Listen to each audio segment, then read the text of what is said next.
ನಮ್ಮ ಹೆಡ್ಗಳು, ನಮ್ಮ ಮ್ಯಾನೇಜರ್ಗಳು, ನಮ್ಮ ಅಧಿಕಾರಿಗಳು ಏನಾದರೂ ನಮಗೆ ಕೆಲಸ ಜಾಸ್ತಿ ವಹಿಸಿದರೆ ಆಸೆಗಳನ್ನು ತೋರಿಸು ಎಷ್ಟು ಹಾರ್ಡ್ ವರ್ಕ್ ಮಾಡ್ತೇವೆ. It may be promotion, it may be increment, ನಮಗೇನಾದರೂ ವಿಶೇಷವಾಗಿ ಅವರು ಹೆಚ್ಚಳ ಮಾಡ್ತೀವಿ ಅಥವಾ ಬೇರೆ ಪ್ರಮೋಷನ್ ಮೂಲಕವಾಗಿ ನಿಮಗೆ ಹಣ ಜಾಸ್ತಿ ಮಾಡ್ತೀವಿ ಅಂತ ಹೇಳಿದ್ರೆ ಎಷ್ಟು ಕಷ್ಟಪಡ್ತೇವೆ ಅಲ್ವಾ. ಅಂದರೆ ಆ ಮಾತು ಅಷ್ಟು ಸೀರಿಯಸ್ ಆಗಿ ತಗೋತೀವಿ.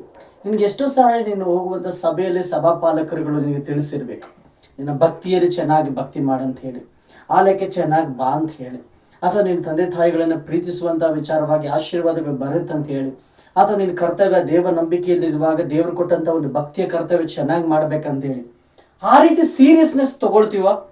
ಯಾಕಂದ್ರೆ ಭಾಳ ಜನ ನಾವು ನೆಗ್ಲೆಕ್ಟ್ ಮಾಡುವಂಥ ಕಾಲದಲ್ಲಿ ಇದೀವಿ. ನಾವು ತಪ್ಪಾಗಿ ಅರ್ಥ ಮಾಡ್ಕೊಬೇಡ್ರಿ, ನೆಗ್ಲೆಕ್ಟ್ ಮಾಡ್ತಾ ಇದೀವಿ ಭಾಳ ಜನ ಭಕ್ತಿಯ ಒಂದು ಜೀವಿತವನ್ನ. ಲೋಕದ ಆಸೆಗಳಿಗಾಗಿ ಭಕ್ತಿಯನ್ನು ನಾವು ನೆಗ್ಲೆಕ್ಟ್ ಮಾಡಿದ್ರೆ ದೇವರು ನಮ್ಮನ್ನು ತನ್ನ ರಾಜ್ಯದಲ್ಲಿ ಹೇಗ್ರಿ ಕರ್ಕೊಳ್ತಾರೆ. ನಿನ್ನ ಲೈಫು ನನ್ನ ಲೈಫು ದೇವ್ರು ಅಂದ್ಕೊಂಡಂಗೆ ಸಾಗಬೇಕು ಹೊರತು ನೀನು ಅಂದ್ಕೊಂಡಂಗೆ ನೀನು ಇಷ್ಟಪಟ್ಟಂಗಲ್ಲ. ಮೇ ಬಿ ನೀನು ಇಷ್ಟಪಡೋಕೆ ರೈಟ್ಸ್ ಇಲ್ಲ ಅಂತ ನಾನು ಹೇಳ್ತಾ ಇಲ್ಲ, ನಿನಗೆ ಸ್ವಾತಂತ್ರ್ಯ ದೇವ್ರು ಕೊಟ್ಟವ್ರೆ. ಬಟ್ ಯಾವ್ದು ಇಷ್ಟಪಡ್ತಾ ಇದ್ದೀವಿ ಅದು ಪ್ರಶ್ನೆ. ಇವತ್ತು ಒಳ್ಳೇದು ಇಷ್ಟಪಡೋದಕ್ಕೆ ಸತ್ಯವೇದ ಯಾವತ್ತೂ ಕೂಡ ಸಪೋರ್ಟ್ ಆಗಿರುವಂಥದ್ದಾಗಿರ್ತದೆ. ದೇವ್ರ ಮಾತುಗಳಲ್ವಾ, ಪ್ರಾರ್ಥನೆ ಸಪೋರ್ಟ್ ಆಗಿರುವಂಥದ್ದಾಗಿರ್ತದೆ.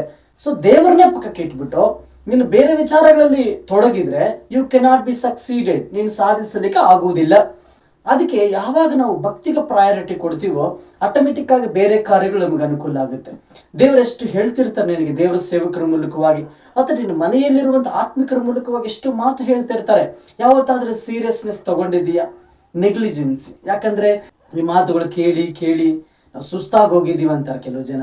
ಈ ಮಾತುಗಳು ಕೇಳಿದ್ರೆ ಏನು ಪ್ರಯೋಜನ ನಮಗೆ ಅಂತಿರ್ತಾರೆ. ಎಷ್ಟು ಮೋಸ ರೀ. ದೇವ್ರ ಮಾತುಗಳು, ದೇವರು ಭಕ್ತಿಯ ಜೀವಿತ ಜೀವಿಸ್ಬೇಕಂತ ಹೇಳಿದ್ರೆ ಅದು ನಿಮಗೆ ನೆಗ್ಲಿಜೆನ್ಸ್ ಆಗುತ್ತಾ?